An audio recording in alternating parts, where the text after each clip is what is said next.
introducing after a minute. Just had to get the live. Oh, okay, so. I'm not gonna lie. My chapstick is here. I did forget that. No, I put it on. It's not going live yet. It's all good. It's all good.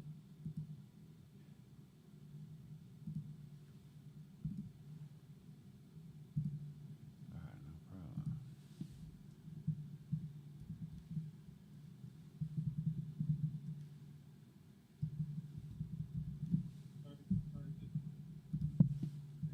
All I gotta do is put a button up.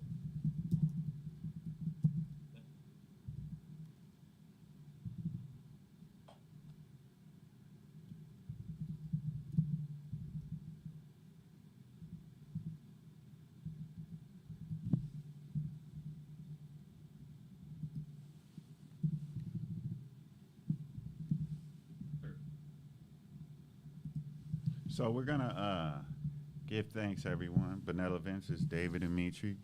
We are live in color, y'all. It's David and Mitri. Dropping the jewels as usual. Live, we are live, yeah. And I said we because the brethren is in here. The brother's coming with the consciousness. You know what I'm saying? Leaving the ignorance behind is what we do. We're to bring those with the wisdom in, because wisdom and knowledge are two different things. A lot of people got a lot of knowledge and they can repeat it, but they don't have wisdom. And that's why there's not enough peace in this world. And so, yeah. I'm not drinking alcohol, y'all. And this is not Starbucks. This is an old Starbucks cup. But this is actually mushroom coffee. You drink mushroom coffee, brother? Don't even drink coffee stuff. Wonderful. Do you know I didn't start drinking coffee till I was in my 40s? Whoa. I didn't even drink coffee, man, until I was in my 40s. I remember on the job, they kept trying to get me, I was spitting it out. I couldn't take the taste of it. It was like beer. I could never really catch on to beer. I don't know. Maybe I got sensitive taste buds. Maybe my sensitive taste buds kept me from being an alcohol addict or a nicotine addict or a caffeine addict. Yeah. Definitely a blessing for sure. Yeah, definitely. Especially for me, you know what I mean? Definitely. Yeah. So I'm happy you're here, you know what I'm saying? Why don't you introduce yourself to everybody on the live and those that will be coming on the live, because a lot of people review my lives.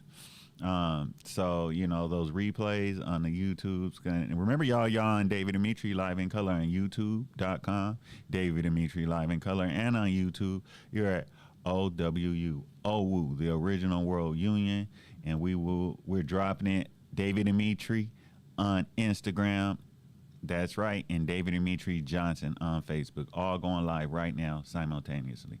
Why don't you introduce yourself, bro? Awesome. So first and foremost, thanks for having me.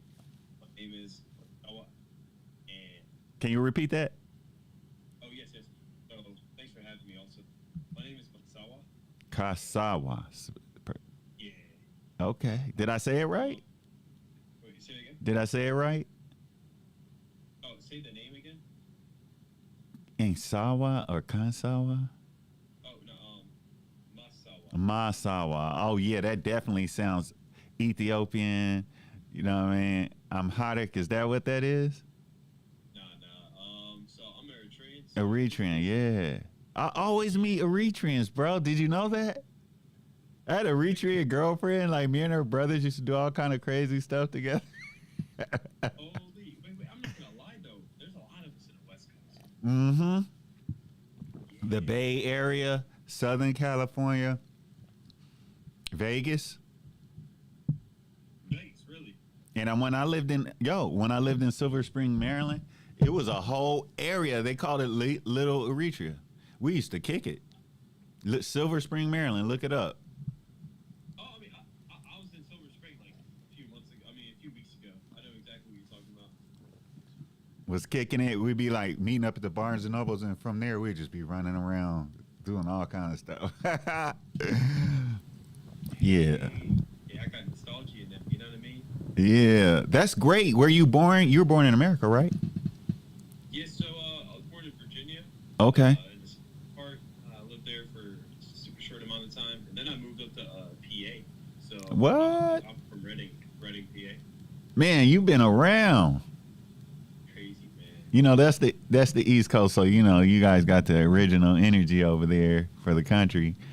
You know what I'm saying? Yeah. You guys got a lot, man. A lot of people don't know how the sports rolls out there.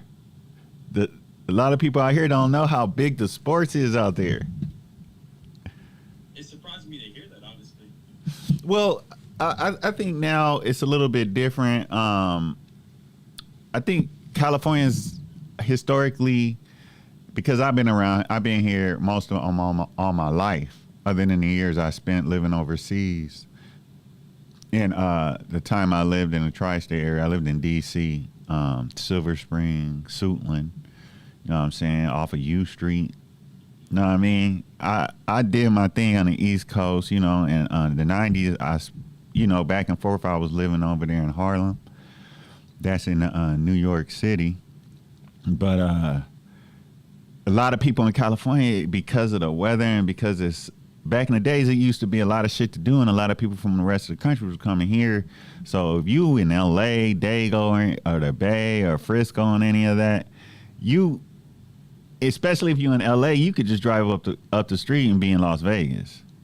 So Las Vegas is considered, it's Nevada, the rules and laws and the attitude, but they're heavily influenced by us. Think about it. Tupac was there all the time. He got shot there, you know.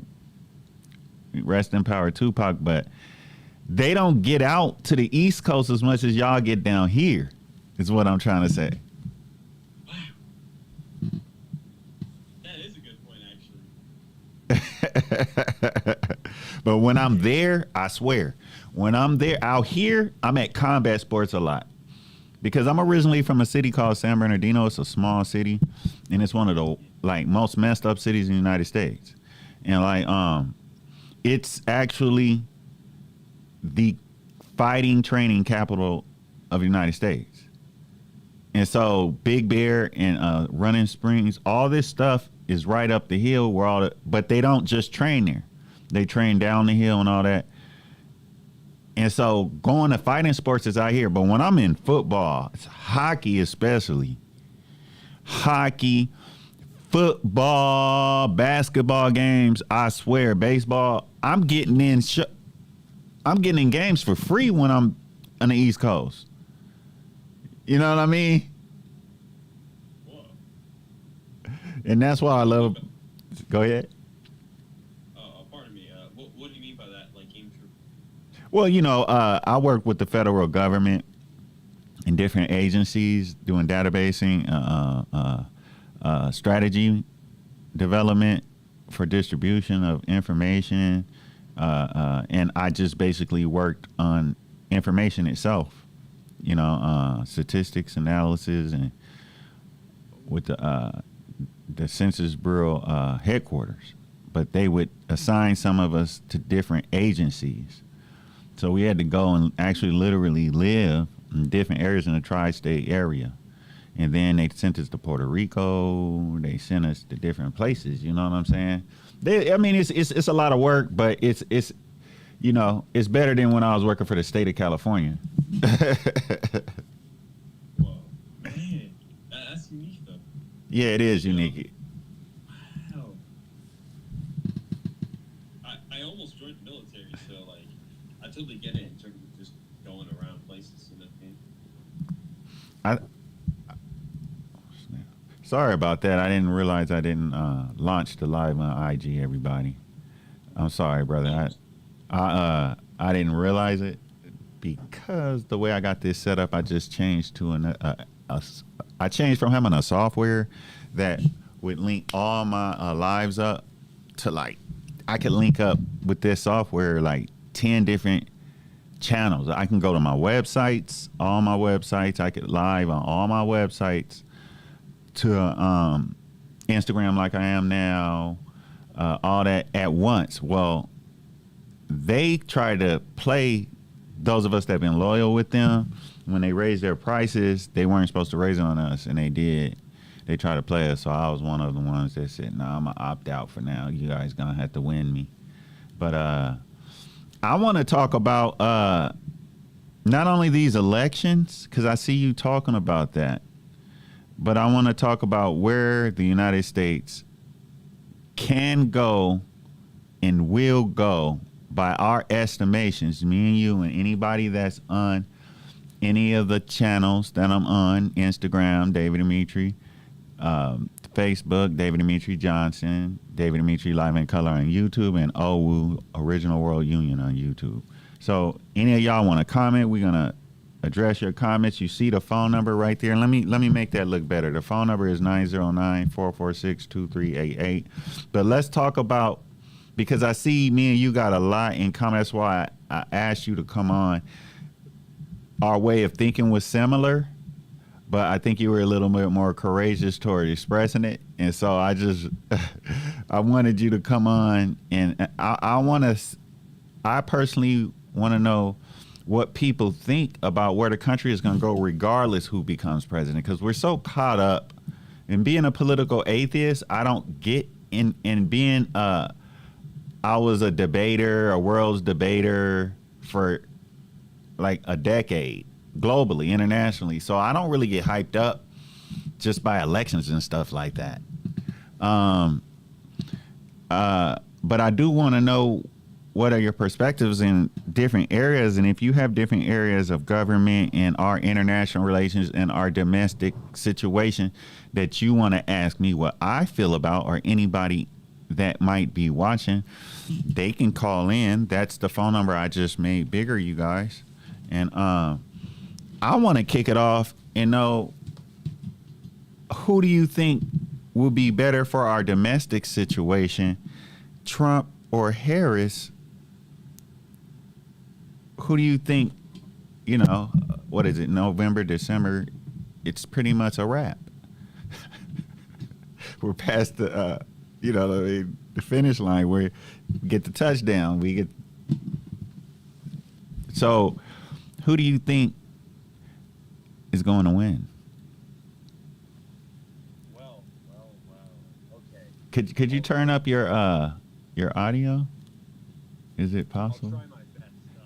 Let's see. So you're using your phone, correct? Correct. This is the maximum I can go. Is there any improvement? No, but hold on. Let me see if I can help you out. Go ahead, speak. Okay. This is a great flex question. Although I don't do much research, if I had to make a prediction, I would say Trump is slightly better. Trump? Yeah. Okay. I like him, but I can never vote for him. However, if I had to choose, Domestically, you think he'll be better? yeah, surprisingly. So you believe that Donald Trump would be better domestically for our nation going forward? Do you think he'll win? Yes, unfortunately. He said, unfortunately. See, this is what I like about him. This is what I like about you, man, because of the simple fact that although you're a realist, a lot of people aren't capable of thinking like you just thought. So they're not, but yet they might be realists when it comes to finance, but they're not realists when it comes to politics and leadership. You know what I mean? Like, you just said you think Trump would be better off for the nation domestically, yet you don't think he'll win, and you don't want him to win. Well, one correction, I do think he will win. Oh, yeah, that's right. You do believe he'll win, but you don't want him to win.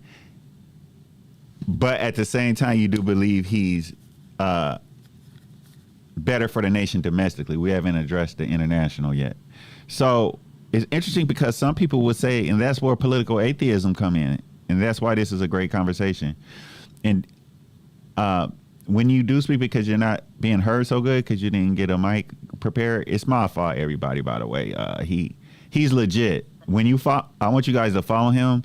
That's his that name under, that's his actual name on TikTok. And I'm gonna put up I'm gonna spell out in the comments his Instagram name. I want you to follow him because trust me, he sounds good and great and clear when he's speaking. It's interesting because he's lively and energetic. Some people, they talk about politics, they're low energy and stuff. So what they do is they get these videos and put them in the background because they themselves aren't. Not to put them down. Not everybody has the same talent.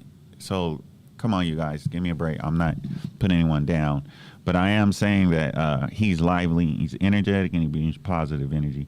We don't have to agree with him. Being a political atheist, you learn this. You don't have to agree with people to get good energy from them. So I personally believe, and I don't know, hopefully I can get Sir Laura Score Otto to comment, and Alley Cat to comment there on the Instagram. But I will read your comments, and if you want to call in, you can call in. I just set that up. You will be heard loud and clear if you call in. Thank you again, everybody. Just want to say thank you. The call-in number is 909-446-2388. If you're on the Instagram, go over to David Dimitri Live in Color on YouTube.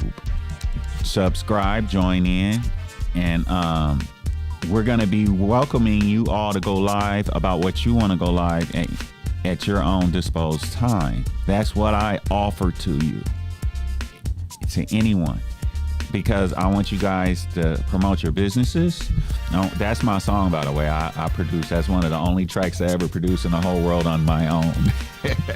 It's a soca song, but I want you guys to come on. You can promote your business. You could talk about the elections if you want. You could talk about the finance world, your investments. You could talk about your talent. You could promote your social media, your websites, your businesses, your travel agency, whatever it is you do, your writings. We promote and market here on our platforms. David Dimitri Live in Color on YouTube. O.W.U, Original World Union on YouTube. We're going live on all of them right now. And those of you that are on the YouTube, subscribe to my Instagram. It's David Dimitri on Instagram. It's David Dimitri Johnson on Facebook, and etc. Everybody join in. The brother is about to drop some good jewels. You got to excuse that his sound isn't, I didn't give him a chance to prepare, so he didn't get his mic. It's my fault. But any of you that want to come on, get on the live, you can come on the live too, and I'll give you a heads up. I won't make the mistake I made with him. It's my fault. But we're talking about what the country is going to look like and what might end up happening after the elections are done. Everybody's so caught up in the elections and shit, and P. Diddy and shit, that they're not even aware of what could be coming, because life is pros and cons, opportunities and challenges. Know what I'm saying? Support and haters. So friends and frenemies, right? So we had to be preparing. So we're gonna discuss this, y'all. Join in. You can call in. That's the phone number, 909-446-2388. You see it on the screen. What's up, Dia214? You are in the Dia14 is in the place to be. So Sir Otto is in the place to be. Alley Cat is in the place to be.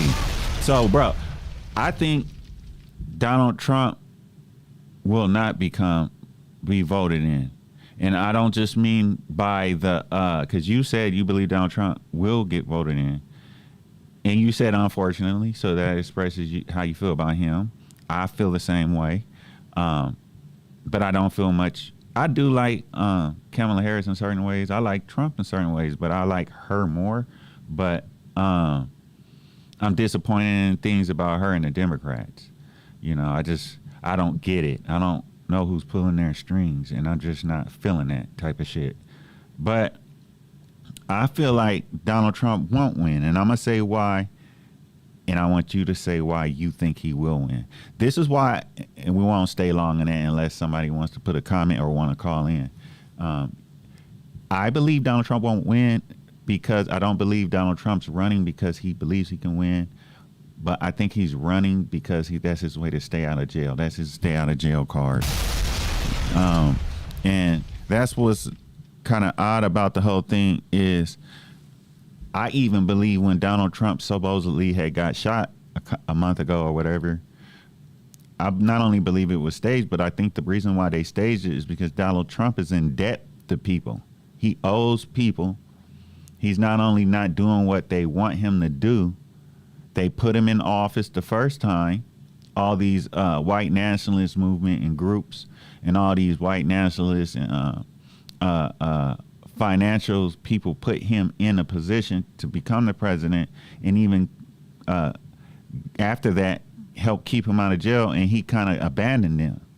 And so what's usually done with that, it's like it's dealt with when in politics, in the political world, you guys, it's dealt with like it is in prison. It's not dealt with like in the business world. You go to court, you have to prove, you know what I mean? It's dealt with like in the political world, it's dealt with like prison is. It's dealt with a swift sword. And so I think Donald Trump and them knew them people were going to come for him. So they staged a shooting. And what they did that for is now the federal government had to step in and put more security on him. And that's why that man that tried to had the guns, he was going to try to kill him. That's why he was caught. He wasn't caught by Donald Trump's security. He was caught by the federal specialized security that wasn't even with Donald Trump until the shooting a month before that. You guys follow me? So he does have people that want to kill him and stuff. They all did. That's comes with being a leader, period. But this is just pronounced. And I feel like the courts pushed him and said, look, we got this on your son. We can put him in prison. We got this on you. We can put you. We're going to let you keep running for office. You're going to lose. Keep up a front with your people. And not only that, we're going to save you from blah, blah, blah, and blah, blah, blah that want you dead. And the only reason we're really saving your ass is because we don't want anyone to feel bad about our country because one of our ex-presidents has been killed. Is it starting to get bizarre to you guys? Are y'all starting to feel what I'm saying? Y'all feeling what I'm saying? If so, put a thumbs up in that comment box. Put whatever signal, let that 100 in the comments. What do you think about what I just said, bro? I would say it's very eye-opening, and that's the first time I heard certain things that you have said. Some of it I'm definitely like, absolutely, and then some of it I'm like, ooh, I'm not sure, but it's concerning. Like, because what if it is true? So, yeah, it's very eye-opening. I'll tell you that right now. He's in debt, man.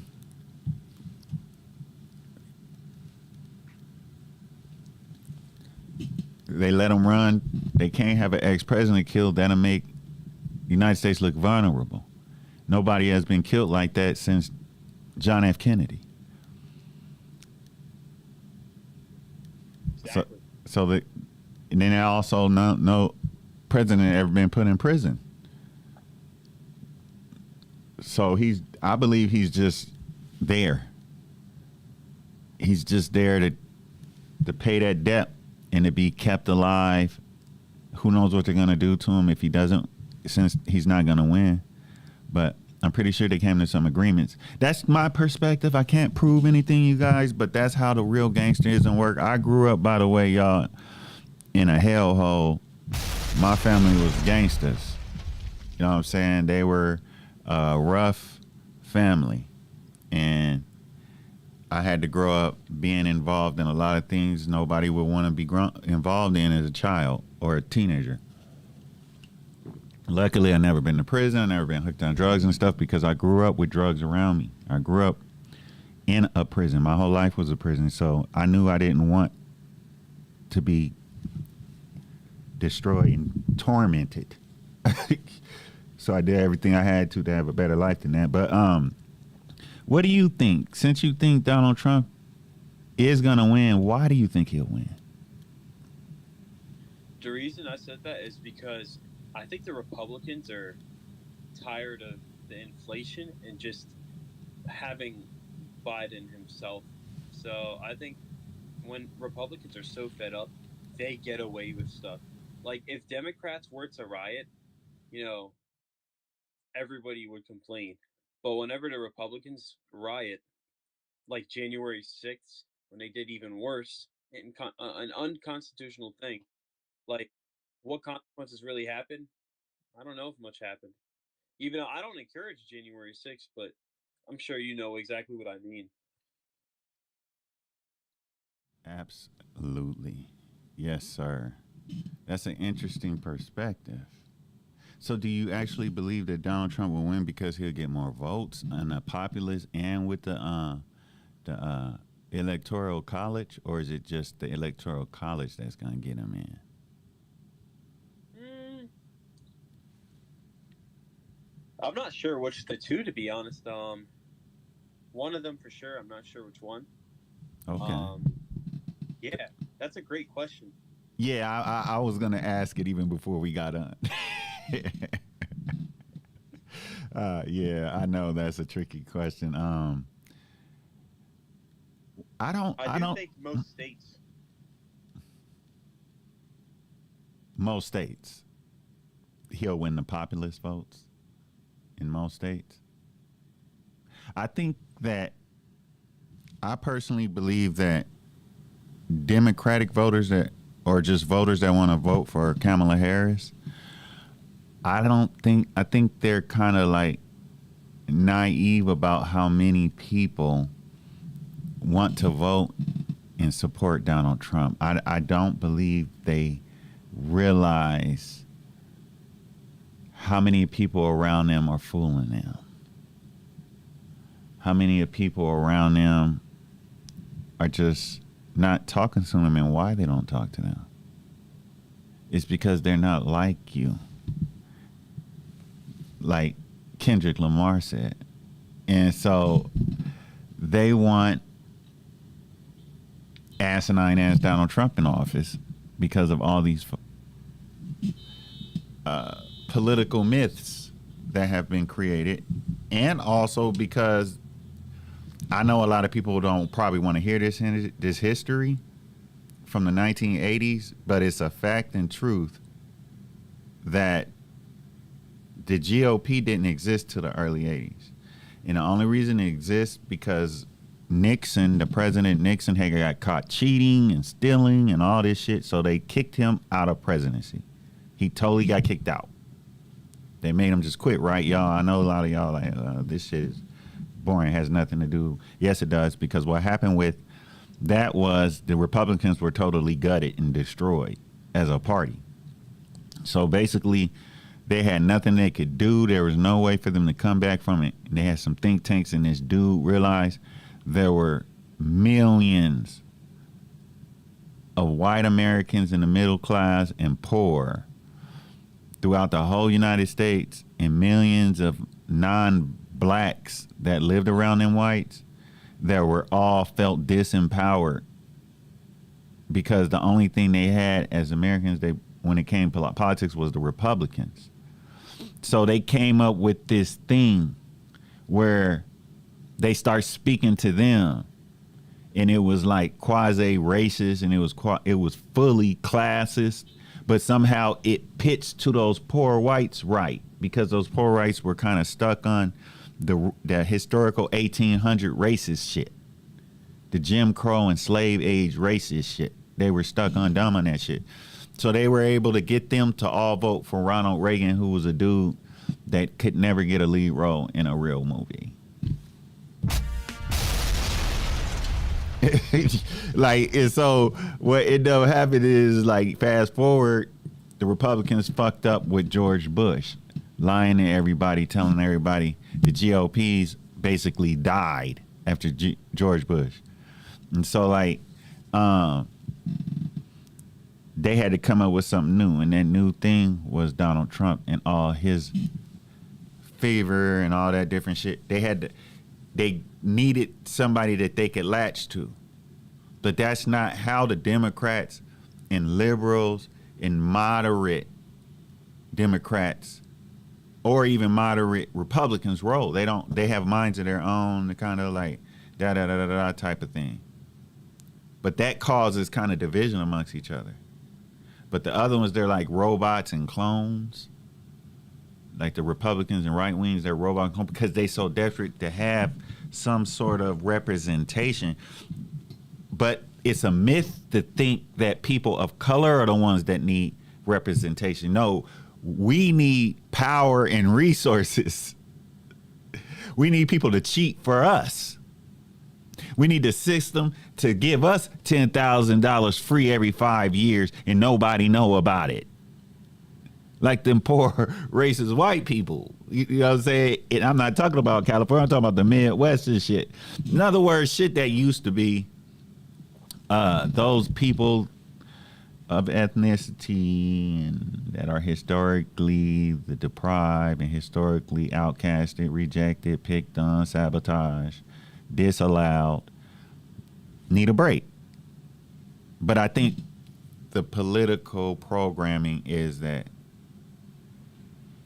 we all are everyday people, so we think for ourselves because that's a necessity to survive. But it kind of, when it comes to politics, we need to be thinking all together.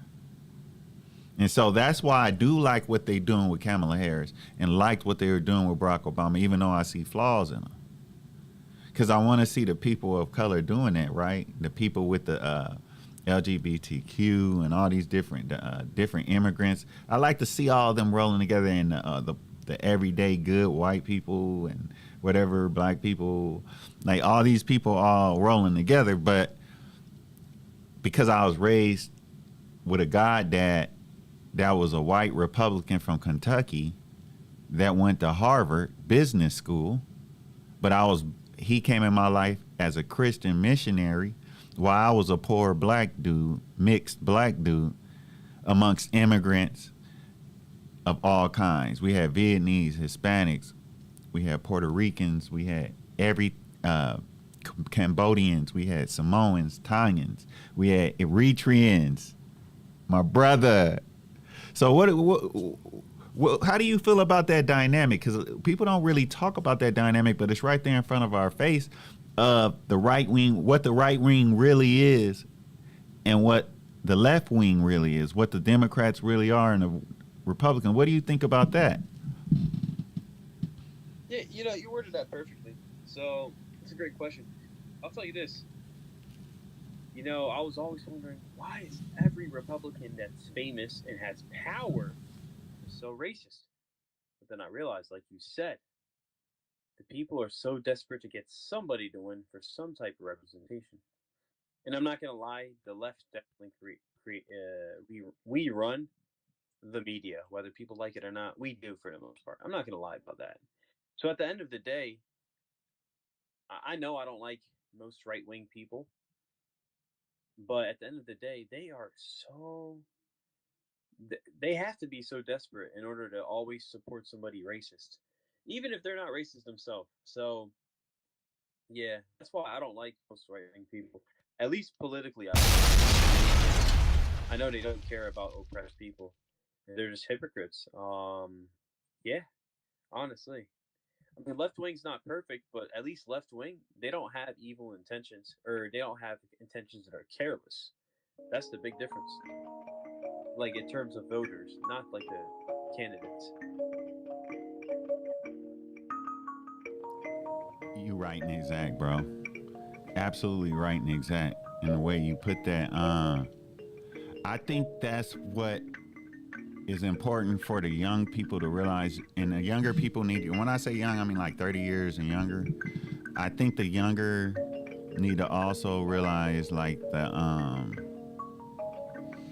other countries have more than two political parties. Every country in this world have more than more than two political parties. They're basically fucking us over, everybody. If you know, and if you don't know, I studied political science on 3 continents. I studied international humanitarian law in Geneva, Davos. I was a world's debater globally in mock United Nations. I've taught all of this. I studied at the Nelson Mandela Metropolitan University and Political Academy. I shook Nelson Mandela hand. I have a political science degree in the United States. I have a master's in public administration law. I know what the fuck I'm talking about when it comes to this shit. They are screwing us over. You are not being represented because each party is supposed to be a representation of specified geographical areas and those specific geographical areas factions. I think that's the best word for it, factions. And money conglomerates, resource conglomerates. And then with that, you can provide the needs. Your particular area and your particular finance group, economic group, under a name, like the UIPLF. That's in one of my films. It's a group called the UIPLF. Now, the UIPLF is a political party. It doesn't have to be just in a specific geographical area. It could be a specific financial investment or populist group, right? They have a name, UIPLF. When it's time for big elections, they all go together to vote to get their leader in. Then they can help not only themselves that way. If they become the leader, there might be 11 parties. When I last lived in South Africa, they had 11 political parties. They all battled for who's going to be the president. You can go to a prime ministerial election. Britain, for instance, it's the same thing. They have all these different factional groups. Each group represents a political party. How in the hell are you, anybody on this, being represented by the Democrats or the Republicans alone? That was Madison. He was one of the founders. He got these papers called the Madison Papers. If you read that, the whole Madison Papers was like the Willie Lynch Papers on how to keep black slaves for eternity. If you ever heard of the Willie Lynch Papers. The Willie Lynch Papers were sent throughout all the Americas, put in all the languages necessary to teach white slave owners and anybody that owns blacks as slaves on how to keep us slaves for eternity. So the same Madison, the founder, forgot his first name, I think it's Charles Madison, he wrote what's called the Madison Papers. One of the papers of the Madison Papers addresses how to control factions in groups that gain power. They're like, we need just 2 political parties. Therefore, everybody has to fall under this. Anybody else rise up, crush them with military force. I mean, etc. Falsely accuse the leadership of political heresy and criminal charges. These are the people that said the founders are so great and innocent. You see? So why do we have 2 things? We're going into 2025. That's the reason why we're doing this talk, right? But why is the global system of economics still ran off? Why is it ran off a 1600 financial system?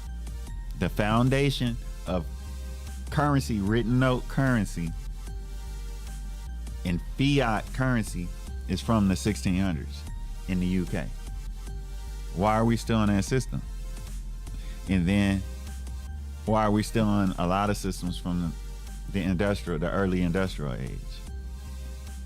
You see, that's not nothing we're going to discuss, but I just want to put that out there, everybody, so you can realize the kind of games the oligarchs of the United States are playing. And yes, I said the oligarchs.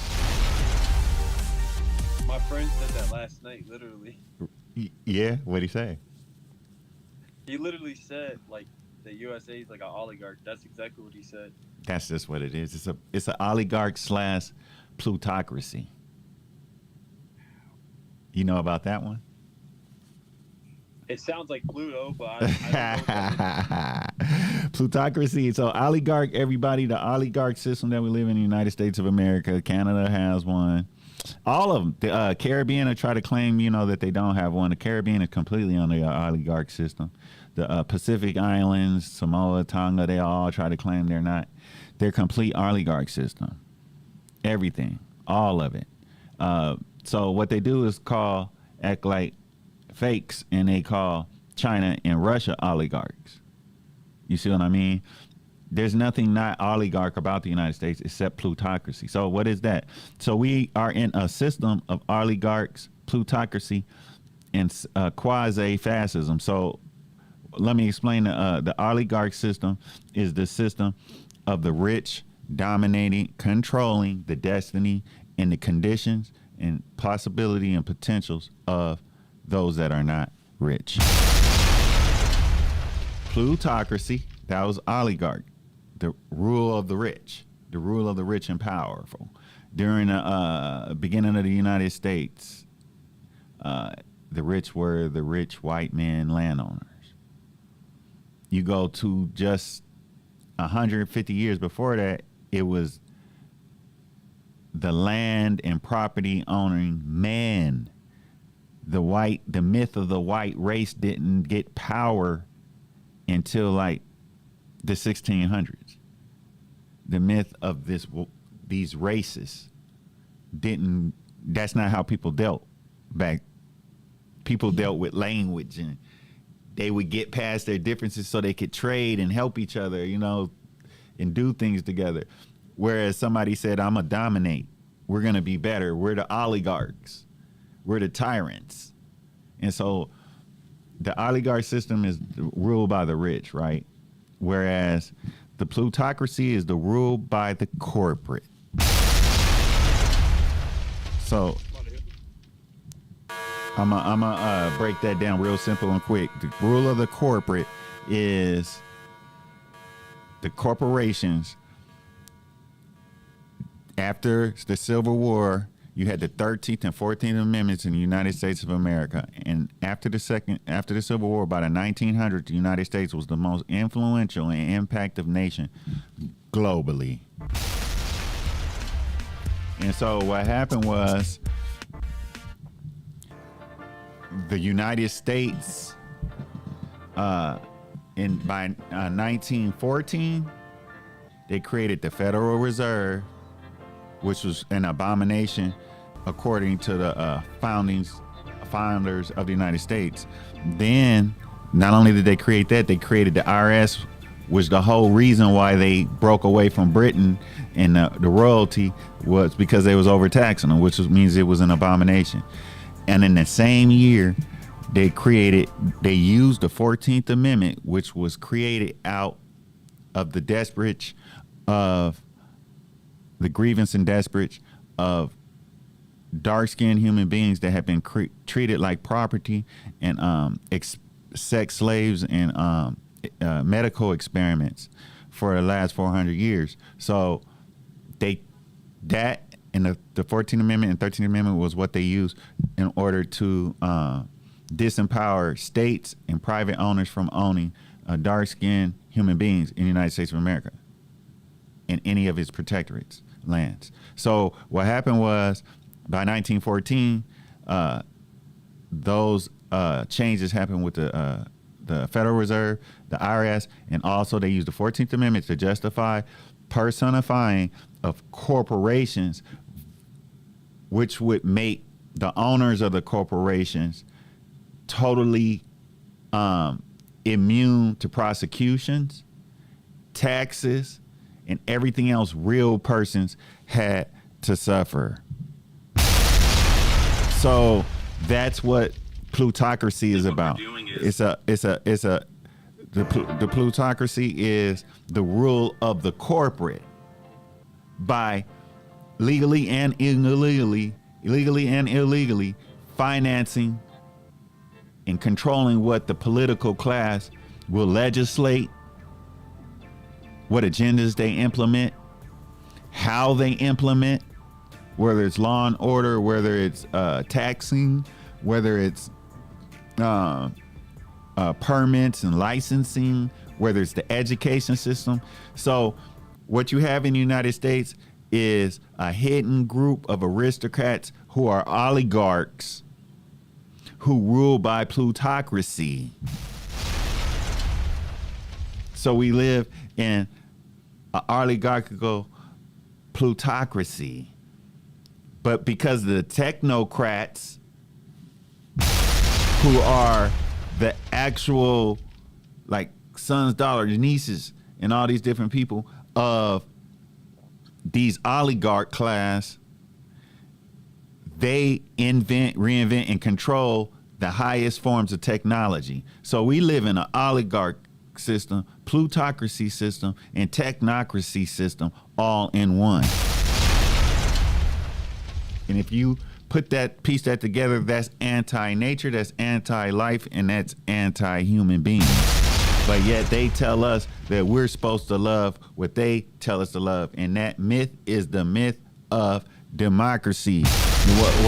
What's the difference from believing in a fat man named Santa Claus coming down a chimney when you don't even got a chimney in your apartment? I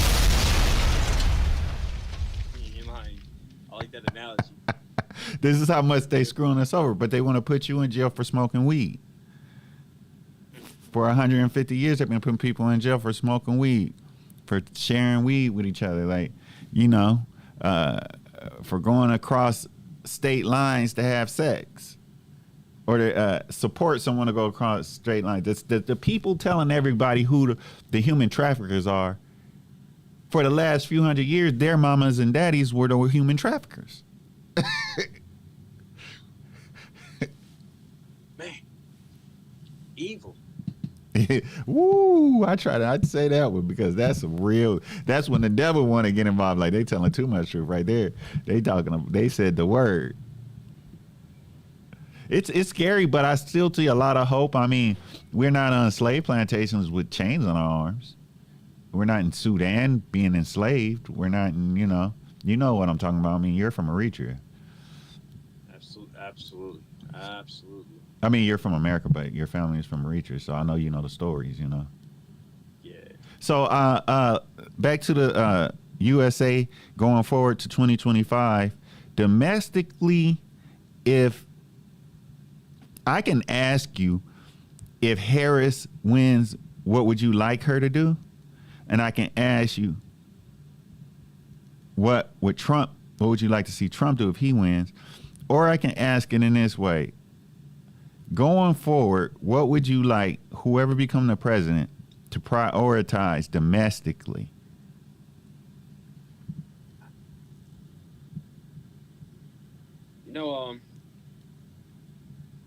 I think as long as we have a normal taxation, and other than that, creating more jobs, but at least even addressing the underemployment situation. Unemployment is a huge problem. Maybe it's number one. Underemployment is also a huge problem too.